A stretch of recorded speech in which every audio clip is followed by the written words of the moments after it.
Là, on a une petite présentation pour les prix sceptiques et faux sceptiques. OK? À chaque année, on donne un prix sceptique puis un prix pour faux sceptique. Ah, ben, je vais commencer par le prix faux sceptique.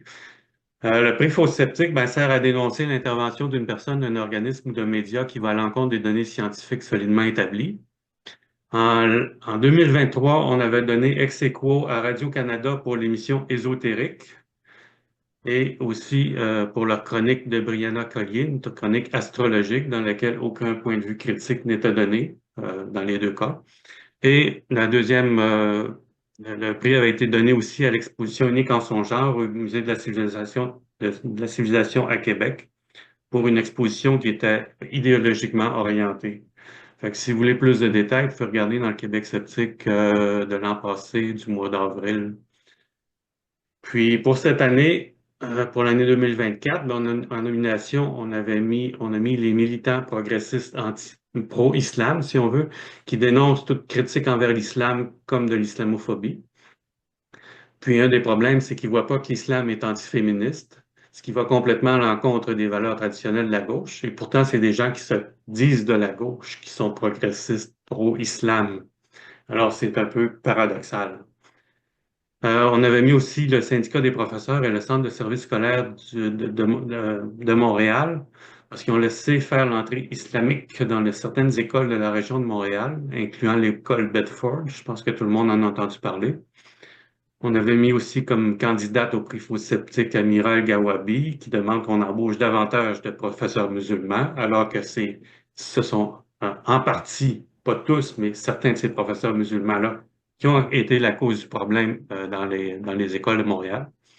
Et aussi, comme en nomination, on avait mis Bokra Manaï, qui est commissaire à la lutte au racisme et aux discriminations systémiques à la Ville de Montréal, pour justement la promotion du port du voile, entre autres, sur la porte de la mairie de Montréal, il y avait une image avec une femme voilée. C'était la seule femme qu'on voyait sur la porte de la ville et c'était une femme voilée, comme si toutes les femmes musulmanes devaient être voilées. Et il y a même une autre personne de la ville, alors que justement le port du voile était critiqué, et justement cette affiche sur la porte était critiquée, qui avait dit «Le voile représente la ville, et Montréal, ben, c'est une ville laïque, représentée par le voile.» C'est un peu paradoxal de notre point de vue. Alors, notre prix Faux Sceptique, cette année, s'en va au syndicat des professeurs et au Centre de services scolaires de Montréal, à la CSSDM. Ces deux organismes ont laissé un climat toxique s'installer dans certaines écoles de Montréal.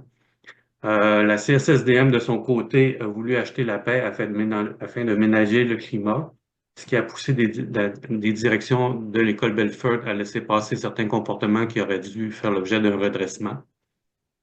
Et puis, d'un autre côté, ben, l'Alliance des professeurs a reçu plusieurs lettres signées, des plaintes, et des lettres de d'autres enseignants. Il y avait des enseignants aussi qui étaient musulmans, qui se plaignaient des autres musulmans. Alors, c'est juste un groupe de profs qui était vraiment problématique, mais même l'Alliance des profs qui ont reçu des lettres de plainte n'ont rien fait et même ils ont peut-être même empiré les choses. Alors, on lui donne le prix Faux Sceptique cette année. Pour le prix sceptique, ben, le prix sceptique, c'est un montant de 1 000 $ qu'on donne habituellement à une personne, un organisme ou un média qui s'est distingué pour son esprit critique. Ça permet de souligner le travail de celles et ceux qui dénoncent l'exploitation de la crédulité humaine ou des affaires qui n'ont pas d'allure, comme dirait Olivier Bernard. Olivier Bernard a été mandataire du prix sceptique, je ne me rappelle pas quelle année, je pense que c'est 2021. En 2023, on l'avait donné à l'émission Génial. C'est une émission qui est animée par Stéphane Bellavance et Martin Carly à Télé-Québec. Ça présentait un jeu questionnaire qui s'amuse avec la science. Ça fait qu'il y avait un travail de vulgarisation scientifique qui était fait auprès de la jeunesse québécoise. Fait qu'on était bien fiers de leur donner. Alors, pour cette année, on avait en nomination la journaliste Valérie Leboeuf à la station de radio 98.5 qui a raconté ce qui s'est passé à l'école Bedford et qui a mis en lumière justement les problèmes à cette école-là. Et en nomination, on avait aussi François Chapelot, professeur de biologie à l'Université d'Ottawa, pour ses vidéos et articles évoquant la notion de sexe dans sa binarité et non pas comme un prétendu spectre. Et justement, euh, le prix sceptique est offert à M. Chapelot. Et on a Romain qui va nous présenter un petit quelque chose là-dessus. Fait que, Ouais. Romain, Alors, donc, c'est un honneur pour nous de remettre ce prix ce soir, le prix sceptique, à un homme dont la rigueur scientifique, l'engagement envers l'éducation et la défense de la pensée critique sont exemplaires. Le professeur François Chapleau a consacré sa carrière à l'enseignement et à la recherche en biologie. Son parcours académique est impressionnant. Il a obtenu en 1977 un baccalauréat en biologie à l'Université de Montréal, suivi d'une maîtrise en biologie en 1981 et d'un doctorat à l'Université Queen's de Kingston en 1986. Il s'est distingué non seulement par ses nombreuses publications scientifiques, près de 50 articles évalués par les pairs, mais aussi par son excellence en enseignement. Il a reçu à deux reprises, en 2012 et en 2013, le prix d'excellence en éducation de l'Université d'Ottawa. Ses étudiants ont également reconnu son impact exceptionnel en lui décernant le titre de professeur de l'année en 2016 et en 2018. En 2021, après une carrière remarquable, il a été nommé professeur émérite, un titre honorifique qui témoigne de son immense contribution au milieu académique. Mais François Chapleau n'est pas seulement un scientifique et un éducateur d'exception, il est aussi un athlète accompli. Il a parcouru 18 marathons à travers le monde, d'Ottawa à Honolulu, en passant par Paris et Stockholm. Cette passion illustre bien sa discipline, sa détermination et son goût du dépassement de soi, des valeurs qu'il applique également dans sa quête de vérité scientifique. Au-delà de son engagement académique et sportif, François incarne l'esprit scientifique, l'esprit sceptique et rationnel que nous célébrons ce soir. Il a œuvré pour une meilleure compréhension du monde naturel et s'est impliqué dans la lutte contre la désinformation scientifique. Son engagement dans divers comités et son rôle dans la vulgarisation de la science témoignent de son souci constant de promouvoir une approche critique face aux idées reçues. En lui remettant le prix sceptique, nous, les sceptiques du Québec, voulons tout particulièrement souligner son courage de résister et de combattre la vague d'endoctrinement idéologique qui ravage et discrédite actuellement la communauté scientifique. Nous désirons plus spécifiquement le féliciter pour la série de 5 vidéos qu'il a récemment produites afin de vulgariser le fait que le sexe est réel et binaire et non un ressenti ni une construction sociale. Je vous invite maintenant à regarder un extrait de son 5e vidéo qui parle de lui-même. Utiliser l'identité de genre pour désigner le sexe d'une personne sur un acte de naissance est l'équivalent d'insérer un mensonge ou une fausseté sur nos documents légaux. Donc, premièrement, si le gouvernement tient à identifier le genre sur les documents légaux d'une personne, il n'a qu'à ajouter une catégorie genre et ainsi permettre aux personnes qui ressentent une identité de genre de l'exprimer. Deuxièmement, il doit également apporter les correctifs dans le Code civil pour s'assurer que la définition et l'utilisation du terme sexe reflètent sa réalité binaire. Troisièmement, il doit également s'assurer que les définitions et les identifiants du sexe utilisés par les organismes gouvernementaux lors de développement de politique et aussi dans les programmes scolaires reflètent la réalité biologique binaire du sexe. Finalement, les écoles doivent enseigner à nos enfants le respect des minorités et de la diversité. Mais il est inconcevable d'avoir dans nos programmes scolaires du matériel pédagogique et des définitions du sexe qui n'ont aucune réalité scientifique. Il est désolant que par souci d'acceptation de la diversité, on enseigne à nos enfants que le sexe est assigné à la naissance, qu'il se situe sur un continuum où que l'enfant peut se fier entièrement à son ressenti pour savoir s'il est une fille, un garçon ou autre, et ce, sans tenir compte de son sexe biologique. Il est inconcevable et irresponsable que l'on célèbre la diversité sexuelle en faisant abstraction de la réalité binaire du sexe et du fait indéniable que nous sommes mâles ou femelles et que cet identifiant est présent depuis que la première cellule de notre être existe et qu'il le sera pour toute notre vie.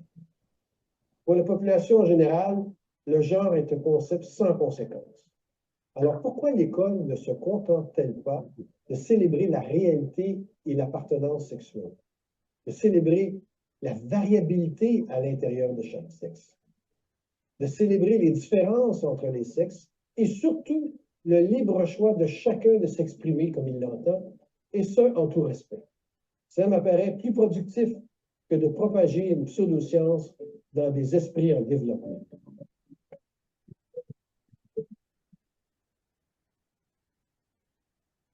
Alors, félicitations, François. Merci beaucoup. Merci Romain pour la présentation. J'aimerais quand même signaler que Romain lui-même écrit un livre très intéressant sur la question du sexe que j'ai lu avec plaisir. Je remercie les sceptiques du Québec et son président Michel Bellé pour ce prix. Ça me touche beaucoup. Je vais faire une courte remerciement. Je veux remercier Marie-Claude Girard, ma conjointe, grande féministe, grande sceptique, qui est un soutien et un atout indispensable dans la tâche que je me suis donnée. Cette tâche est simple. Elle vise à rectifier un mensonge. Je le dis au début de la première vidéo et je le dis à la fin de la 5e vidéo. C'est le même objectif. Je veux rectifier un mensonge qui est incrusté dans notre société et qui affecte le vivre ensemble. Ce mensonge est lié au fait que maintenant, nos gouvernements, nos lois, nos écoles et certains de nos médias affirment ou diffusent la fausse notion que le sexe est tout sauf binaire. Ceci a utilement des conséquences négatives pour plusieurs groupes dans la société, notamment pour les femmes, pour les homosexuels et pour les enfants. Pour comprendre le lien dans ce que je viens de dire, je vous invite à écouter les vidéos. Je le fais, je le répète souvent et je matérialise si on veut, on peut le voir. Essentiellement, ce que je dis, et je répète souvent, je répète dans toutes mes interventions médiatiques ou dans les journaux, peu importe, le sexe est une réalité strictement binaire et fondée sur la présence chez plus d'1 million d'espèces et de plantes et d'animaux, et ça inclut notre espèce, de phénotypes qui ont le potentiel de produire 2 types de gamètes ou cellules sexuelles de taille distincte. Ça correspond aux mâles et aux femelles. C'est très, très, très, très simple. Récemment, Richard Dawkins, dans un article qui est publié le 4 février, je pense, a appelé ça la définition biologique universelle du sexe. C'est reconnu, il n'y a pas de programme de recherche en biologie pour vérifier si le sexe est binaire. Tout comme il n'y a pas de programme en géologie pour vérifier que la Terre est ronde. Ce sont des réalités observables. On ne peut pas remettre ça en question, peu importe notre volonté de changer la société. OK, que ça soit très clair. Bon, ce qui est épuisant dans ce combat-là qu'on mène, je ne suis pas le seul, Romain fait partie de ceci, il y a d'autres personnes qui sont également impliquées, c'est de déconstruire toutes les faussetés qui se disent sur la réalité binaire du sexe dans les médias. Je vous donne 2 exemples rapides. Il y a, dans une émission récente des décrypteurs de Radio-Canada, une journaliste scientifique qui a fait un rapport, si on veut, qui a discuté du fameux décret du président Trump sur le sexe. Puis, en 5 minutes, elle a dit tellement de fausseté sur le sexe ou d'inexactitudes, de mauvaises interprétations, que j'ai décidé de faire une plainte à l'Ombudsman de Radio-Canada. Ma plainte a 7 pages et je me suis retenu, tellement que c'était complètement à côté de la traque. Alors donc, même samedi dernier, si vous avez lu la chronique de Boukhar Diouf dans sa chronique hebdomadaire qu'il fait dans la presse, il nous a servi un cocktail d'affirmations non binaires sur le sexe qui, franchement, nécessiterait des pages de correctifs. Mais en fait, c'est imbriqué dans la société, c'est imbriqué dans certains médias et ça pose un problème. Et il faut le dire, sinon, si on laisse passer ces choses-là, ben, ça va avoir encore une influence plus grande dans la société. Donc, ce prix-là est important pour moi.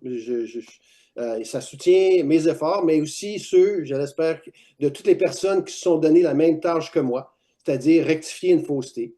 Puis j'espère que ça va inciter indirectement d'autres scientifiques à le faire.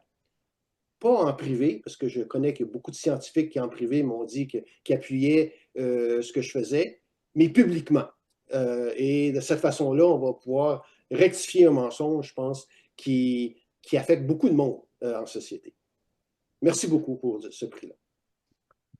Merci pour votre message. Très apprécié.